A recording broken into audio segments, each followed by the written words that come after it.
రేపే కృష్ణాష్టమి. హిందూ సాంప్రదాయంలో కృష్ణుని ప్రత్యేకతే వేరు. తల్లులకు బాలకృష్ణుడిగా, చిన్నవారికి చిలిపి కృష్ణుడిగా, స్త్రీలకు గోపిక వల్లభునిగా, పెద్దలకు గీతాకారునిగా, ఇలా ప్రతి ఒక్కరి మదిలో ఏదో ఒక రూపాన కృష్ణుడు కొలువై ఉంటాడు. అందుకే కృష్ణుని జన్మదినం అంటే మన ఇంట్లో అందరికీ ఇష్టమైన వ్యక్తి పుట్టినరోజు అన్నంత ఘనంగా నిర్వహించుకుంటూ ఉంటాము. కృష్ణావతారాన్ని శ్రీ మహావిష్ణువు 8వ అవతారంగా పురాణాలలో చెప్పుకుంటారు. శ్రీ మహావిష్ణువు అవతారాలలో శ్రీకృష్ణ అవతారం విశిష్టమైనది. అందుకే కృష్ణ పరమాత్మ ఆవిర్భవించిన దివ్య తిథినే కృష్ణాష్టమిగా జరుపుకుంటూ ఉంటారు. కృష్ణాష్టమిని జన్మాష్టమి, గోకులాష్టమి, అష్టమి రోహిణి అని కూడా పిలుస్తూ ఉంటారు. ఈ పండుగ రోజున ఉదయాన్నే స్నానాదులు పూర్తి చేసి షోడశోపచారాలతో కృష్ణుడికి అర్చన చేస్తారు. ఆయనకి ఎంతో ఇష్టమైన అటుకులు, వెన్న, పాలు, పెరుగు, మీగడ మొదలైనవి అన్నీ కూడా నైవేద్యంగా సమర్పిస్తారు. కృష్ణాష్టమి రోజున ప్రతి ఇంట బాలకృష్ణుని చిన్న చిన్న పాదాలు లోగిలిలో వేసి కృష్ణుడు ఇంట్లోకి రావాలని భక్తులు కోరుకుంటూ ఉంటారు. మహిమాన్వితమైన కృష్ణాష్టమి రోజు సూర్యోదయానికి ముందే అంటే 5 గంటలకు నిద్రలేచి తలస్నానం చేసి మడిబట్టలు ధరించాలి. తర్వాత ఇంటిని పూజా మందిరమును శుభ్రం చేసుకోవాలి.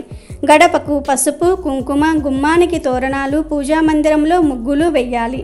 గోకులాష్టమి రోజు ఇంటికి వచ్చే స్త్రీలకు తాంబూలం అందజేస్తే సకల సంపదలు సిద్ధిస్తాయని విశ్వాసం.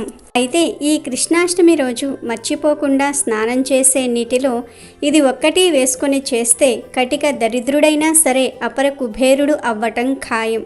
అంతేకాదు, ఇలా ఎవరైతే స్నానం చేస్తారో వారి జన్మజన్మల పాపాలు పోయి స్వర్గలోక ప్రాప్తి కలుగుతుంది. ఇలా స్నానం చేస్తే ఒంట్లో ఉన్న దరిద్రము, దోషాలు మొత్తం కూడా పోతాయి. తెలిసి తెలియక చేసిన పాపాలన్నీ కూడా పోతాయి. ఈరోజు ఇలా స్నానం చేయటం వలన మీ శరీరానికి నూతన ఉత్తేజం వస్తుంది. మీ శరీరంలోని రోగాలన్నీ కూడా పోతాయి. అన్ని నదుల్లో స్నానం చేసిన ఫలితం వస్తుంది. మీ శరీరానికి కొత్త శక్తి కూడా వస్తుంది అని శాస్త్రం చెప్తోంది.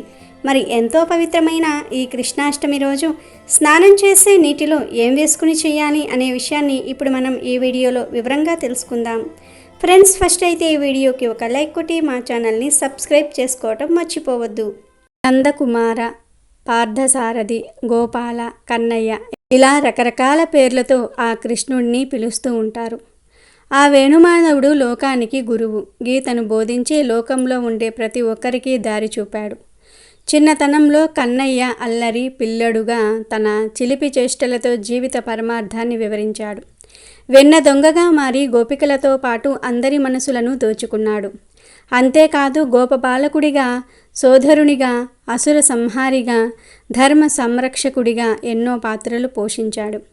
కన్నయ్య ఎన్ని పాత్రలు పోషించినా అంతా లోక కళ్యాణం కోసమే. అందుకే కన్నయ్యను అందరూ బాగా ఇష్టపడుతూ ఉంటారు. అందుకే కృష్ణాష్టమి వస్తుందంటే చాలు దేశవ్యాప్తంగా సందడి నెలకొంటుంది. ఈ పవిత్రమైన రోజున చిన్నారులను కన్నయ్య రూపంలో అలంకరించి పూజిస్తారు. ఈ వ్రతాన్ని ఆచరించిన వారికి కోరిన కోరికలన్నీ కూడా నెరవేరుతాయని నమ్ముతూ ఉంటారు. శ్రీకృష్ణాష్టమి రోజున నైవేద్యాలు లేని పూజ అసంపూర్ణమని పండితులు చెప్తూ ఉన్నారు. అందుకే ఈ పండుగ పూట మీరు ఏ ప్రసాదం చేసినా అందులో తులసి దళాన్ని తప్పనిసరిగా సమర్పించాలి. ఎందుకంటే తులసి శ్రీకృష్ణుడికి ఎంతో ప్రీతికరమైనది. ఈ పండుగ వేళ తులసి దళాన్ని సమర్పించటం వల్ల కన్నయ్య అనుగ్రహం సులభంగా దొరుకుతుందని చాలామంది నమ్ముతూ ఉంటారు. ఇక ఈ శ్రీకృష్ణ జన్మాష్టమి రోజు కొన్ని తప్పు పనులు అస్సలు చేయకూడదు. కాదని చేస్తే కష్టాలు వస్తాయని, లక్ష్మి దూరమవుతుందని శాస్త్రం చెప్తోంది. మరి ఆ పనులలో మొట్టమొదటి పని ఏమిటి అంటే ఈరోజు చిన్నపిల్లలందరిలో శ్రీకృష్ణుణ్ణి చూడాలి. ఈరోజు చిన్నపిల్లలు అల్లరి చేసినా వారిని తిట్టటము, కొట్టటము వంటి పనులు అస్సలు చేయకూడదు. చిన్న పిల్లలపై కోప్పడకూడదు. పెద్ద పిల్లలకు డబ్బులు కానీ, చాక్లెట్లు కానీ, బట్టలు కానీ ఇస్తే చాలా మంచిది. అలాగే ఈ కృష్ణాష్టమి రోజు నెలసరిలో ఉన్న ఆడవారు ఎట్టి పరిస్థితుల్లోనూ పూజ చేయకూడదు. అదని పూజా కార్యక్రమాలలో పాల్గొంటే కష్టాలు ఎదురవుతాయి. ఇక ఈ కృష్ణాష్టమి రోజు కృష్ణుడికి ఎంతో ఇష్టమైన గోవులను కొట్టిన, హింసించిన తరతరాలకు తరగని దరిద్రం చుట్టుకుంటుంది. ఇంటికి అస్సలు మంచిది కాదు. శ్రీకృష్ణ జన్మాష్టమి రోజు భార్యాభర్తల సంగమం నిషేధం. అలాగే ఈరోజు ఎట్టి పరిస్థితుల్లోనూ మద్యము, మాంసము జోలికి వెళ్ళకూడదు. ఈ కృష్ణాష్టమి రోజు తులసి ఆకులను ఆడవారు తుంచకూడదు, మగవారితోనే కొయ్యమని చెప్పాలి. ఈ తప్పు పనులను కృష్ణాష్టమి రోజు చేస్తే కృష్ణుడికి కోపం వస్తుంది, దరిద్రం పడుతుంది. కాబట్టి అందరూ కూడా గుర్తుంచుకొని కృష్ణాష్టమి రోజు ఈ పనులు చేయకుండా జాగ్రత్త పడండి. శ్రీకృష్ణుడు గోవులను సంరక్షిస్తాడు కాబట్టి కృష్ణాష్టమి రోజు గోవు కనిపిస్తే ఇలా చేయమని పండితులు చెప్తూ ఉన్నారు. మన సనాతన ధర్మంలో గోవుకు ప్రత్యేకమైన స్థానం ఉంది. గోవు ఎక్కడ ఉంటే గోవిందుడు అక్కడ ఉంటాడు. గోపాలుడైన ఆ శ్రీకృష్ణ పరమాత్మకు గోవులంటే అత్యంత ప్రీతి. శ్రీ మహావిష్ణువుకు అంతకు మునిపే గోవిందనామము ఉన్నది. సంస్కృతంలో గో అంటే భూమి అని కూడా అర్థం ఉంది. పూర్వం శ్రీహరి యజ్ఞవరాహమూర్తి అవతారంలో రసాతలంలో నీట మునిగిన భూమిని తన కోరలపై పెట్టుకుని రక్షించాడు. అలా ఆ అవతారంలో కూడా గోవిందుడు అయ్యాడు. పాలతో గోవింద అభిషేకం చేశాడు. శ్రీకృష్ణ పరమాత్మ ఇంద్రుడు కురిపించిన పిడుగులతో కూడిన భయంకర వర్షం నుండి 7 రాత్రులు 7 పగళ్ళు గోవర్ధన పర్వతాన్ని ఎత్తి గోవులను, ప్రజలను రక్షించాడు. అప్పుడు శ్రీకృష్ణుడే ఆ శ్రీహరి అని తెలిసి ఇంద్రుడు పశ్చాత్తాపం చెందాడు. అక్కడకు వచ్చిన కామధేనువు గోవులకు కష్టం వస్తే కాపాడావు కనుక నీవు గోవిందుడవు అని స్తుతించింది. అప్పుడు ఇంద్రుడు అత్యంత భక్తితో శ్రీకృష్ణునికి గోవిందనామంతో గోవింద అభిషేకం చేశాడు. అనేక నామాలు ఉన్న ఆ శ్రీకృష్ణ పరమాత్మ 7 రాత్రులు 7 పగళ్ళు కష్టపడి గోవులను రక్షించి సంపాదించిన నామం కాబట్టి ఆయనకు గోవిందనామం అంటే అత్యంత ప్రీతిపాత్రమైనది. అందుకే ద్రౌపదీదేవి వస్త్రాపహరణ సమయంలో గోవింద అని భక్తితో ప్రార్థించింది. శ్రీకృష్ణుడు వెనువెంటనే వెళ్ళి రక్షించాడు. గోవు పవిత్రతకు మరియు శుభానికి చిహ్నం. గోవు యొక్క పాలు, మూత్రము మరియు పేడ ఎంతో పవిత్రమైనవి. ఆవును దర్శించి రోజులోని పనులు ప్రారంభించడం ఎంతో శుభశకునంగా భావించబడుతోంది. ప్రాచీన పవిత్ర భారతీయ సంస్కృతి సంపదలకు ప్రతీక గోమాత. భారతీయులకు అనాది నుంచి ఆరాధ్య దేవత. మానవ జాతికి ఆవు కన్నా మిన్నగా ఉపకారం చేసే జంతువు మరి ఒకటి లేదు. ఆవు కొమ్ముల మూలంలో బ్రహ్మ, విష్ణువు నివసిస్తారు. అగ్రభాగాన తీర్థస్థానములు, స్థావర జంగములు అలరారి ఉన్నాయి. శిరస్సుకు మధ్య భాగం శంకరుని గేహ బిగువు అంగాలలో చతుర్దశ భువనాలు ఇమిడి ఉన్నాయి అని అథర్వణ వేదం చెప్తున్నది. గోమాతను పురాణంలో సకల దేవతా స్వరూపంగా వర్ణించటం జరిగింది. ఇన్ని విశిష్టతలు ఉన్న గోవు కృష్ణాష్టమి రోజు కనిపిస్తే ఖచ్చితంగా ఆ ఆవును పూజించండి. ఈరోజు ఏమి చేసినా చేయకపోయినా గోవును పూజిస్తే చాలు, సకల ఐశ్వర్యాలు కలుగుతాయి. ఈరోజు గోవు కనిపిస్తే ఆ గోవుకు ఒక నమస్కారం చేసుకొని తోటకూర, బెల్లము కలిపి తినిపించండి.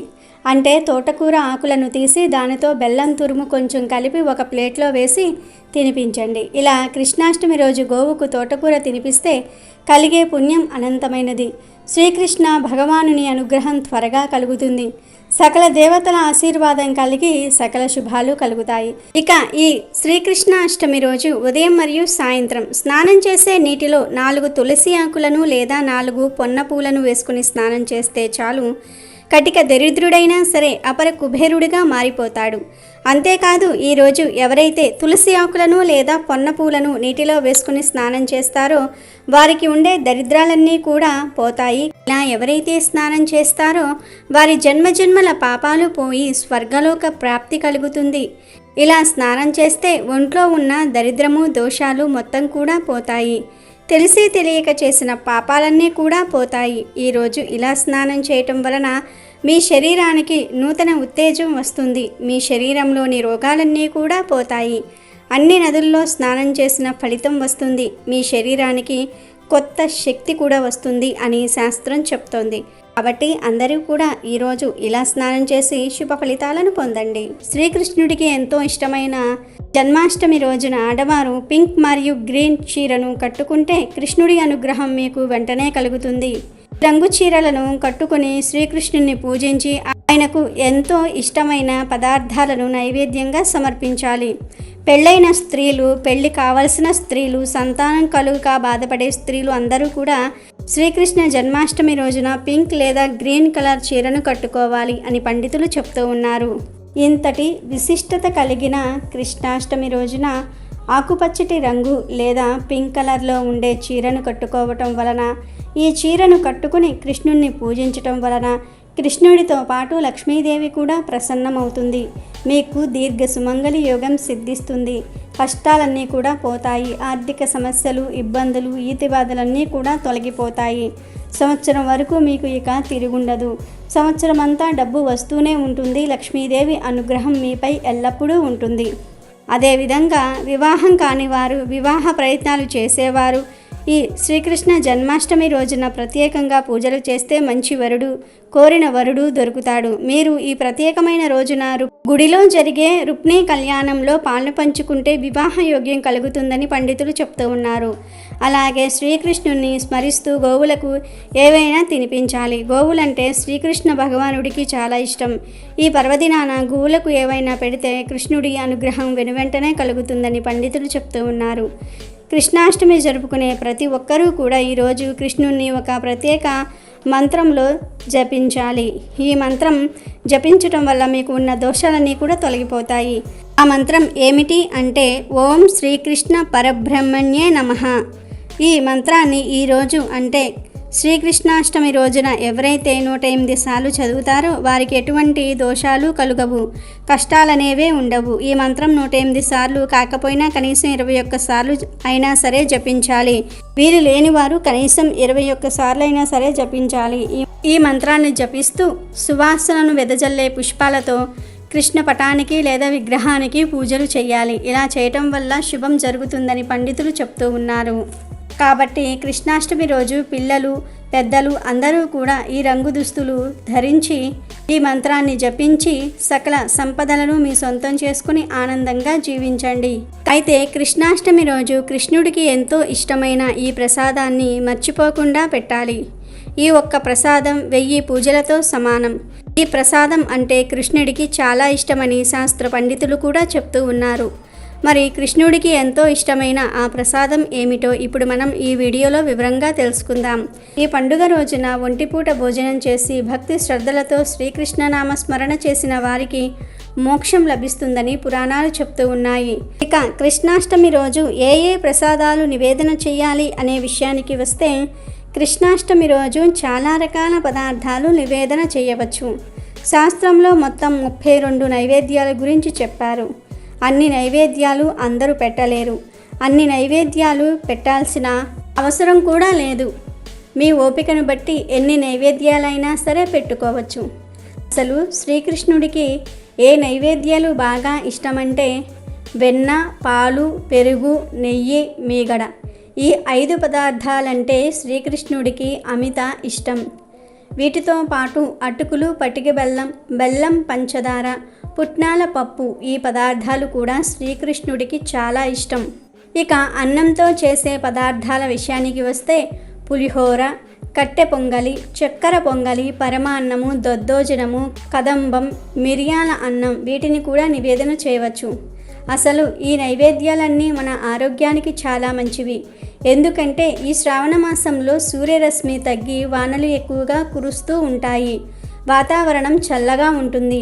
ఈ చల్లటి వాతావరణంలో పిల్లలు ఏ పదార్థాలు తింటే ఆరోగ్యంగా ఉంటారో ఆ పదార్థాలన్నిటినీ కూడా కృష్ణాష్టమి రోజు నైవేద్యంగా మార్చింది శాస్త్రం. కనుక ఇప్పుడు మనం చెప్పుకున్న నైవేద్యాలన్నీ కూడా చాలా మంచివి. ఈ నైవేద్యాలతో పాటు చకోడీలు, తీపి బూందీ, చెక్కలు, తీపి పూరీలు, జంతికలు, కాజాలు కూడా నివేదన చేయవచ్చు. ఇవే కాక పళ్ళు కూడా కృష్ణుడికి ఎంతో ఇష్టం. కాబట్టి కృష్ణాష్టమి రోజు కొబ్బరి, అరటి పండ్లు, ద్రాక్ష పండ్లు, దానిమ్మ పండు, సపోటా పళ్ళు నివేదన చేయవచ్చు. ఇవి మన దేశం పళ్ళు. వేరే దేశాల నుండి వచ్చే ఆపిల్ లాంటి ఫలాలను నైవేద్యం పెట్టాల్సిన అవసరం లేదు. మనకు విరివిరిగా దొరికే కొబ్బరి, అరటి పండ్లు, ద్రాక్ష పండ్లు, దానిమ్మ, సపోటా పళ్ళను స్వామికి అమిత ప్రియమైనవిగా చెప్తారు. కాబట్టి ఈ పళ్ళను నివేదన చేయవచ్చు. ఇలా శాస్త్రంలో ఇంకా ఎన్నో రకాల నైవేద్యాల గురించి చెప్పారు. కానీ ఈ నైవేద్యాలన్నీ పెట్టాల్సిన అవసరం అయితే లేదు. ఈ నైవేద్యాలన్నీ పెట్టాలని రూల్ ఏమీ లేదు. ఇక కృష్ణాష్టమి రోజు ఈ నైవేద్యాలన్నీ చెయ్యలేని వారు ఒకే ఒక్క నైవేద్యం పెడితే అన్ని నైవేద్యాలు పెట్టిన ఫలితం వచ్చేస్తుందని పండితులు చెప్తూ ఉన్నారు. మరి ఆ నైవేద్యం ఏమిటి అంటే అటుకులు. ఈరోజు అటుకులను కానీ లేదా అటుకుల పాయసం కానీ అటుకుల పోహ ఇలా అటుకులతో ఏదైనా పదార్థం చేసి పెడితే కృష్ణుడు పొంగిపోతాడు. ఎందుకంటే అటుకులు కృష్ణుడికి చాలా ఇష్టమైనవి. కృష్ణుడి స్నేహితుడు కుచేలుడు అటుకులనే శ్రీకృష్ణుడికి ఇచ్చి సకల ఐశ్వర్యాలను పొందాడు. కాబట్టి కృష్ణాష్టమి రోజు తప్పనిసరిగా అందరూ కూడా అటుకులను కానీ అటుకులతో చేసిన పదార్థాలను కానీ తప్పక నివేదన చేయండి. దీనితో పాటు కొంచెం వెన్నలో పంచదార కలిపి పెట్టండి. ఎందుకంటే వెన్న అంటే శ్రీకృష్ణుడికి మహా ఇష్టం. అటుకులు వెన్న ఈ 2 పదార్థాలను మర్చిపోకుండా నివేదన చేస్తే 1000 పూజలు చేసిన ఫలితం వచ్చేస్తుంది. 32 రకాల నైవేద్యాలు పెట్టిన దానికన్నా అధిక ఫలం వస్తుంది. కాబట్టి కృష్ణాష్టమి రోజు అందరూ కూడా ఈ నైవేద్యాలను మర్చిపోకుండా పెట్టండి. అంతేకాకుండా ఈ పండుగ రోజు ఇంటికి వస్తే స్త్రీలకు తాంబూలంతో పాటు శ్రీకృష్ణ నిత్య పూజా పుస్తకాలను అందజేస్తే సకల సిద్ధులు సిద్ధిస్తాయని, ప్రతి ఒక్కరూ భక్తి శ్రద్ధలతో శ్రీకృష్ణ జయంతిని వ్రతంగా ఆచరిస్తే గోదానం చేసిన ఫలితం, ఇంకా కురుక్షేత్రంలో సువర్ణదానం చేసిన ఫలితం దక్కుతుందని బ్రహ్మాండ పురాణం చెప్తోంది. కృష్ణాష్టమి రోజున కృష్ణుడు ఇంటికి వస్తున్నట్లుగా కృష్ణ పాదాలు చిత్రిస్తారు. చిన్నతనము నుండే అనేక మంది రాక్షసులను సంహరిస్తూ దుష్ట శిక్షణ శిష్ట రక్షణ గావిస్తూ కురు పాండవ సంగ్రామంలో అర్జునునకు రథసారథి అయి అర్జునిలో ఏర్పడిన అజ్ఞానాంధకారాన్ని తొలగించుటకు విశ్వరూపాన్ని చూపించి గీతను బోధించి తద్వారా మానవాళికి జ్ఞానామృతాన్ని ప్రసాదించిన ఆ శ్రీకృష్ణ భగవానుడి జన్మదినమైన శ్రీకృష్ణాష్టమి పండుగ పర్వదినాన భక్తి శ్రద్ధలతో పూజలు చేస్తే సకల సంపదలు సిద్ధిస్తాయని విశ్వాసం.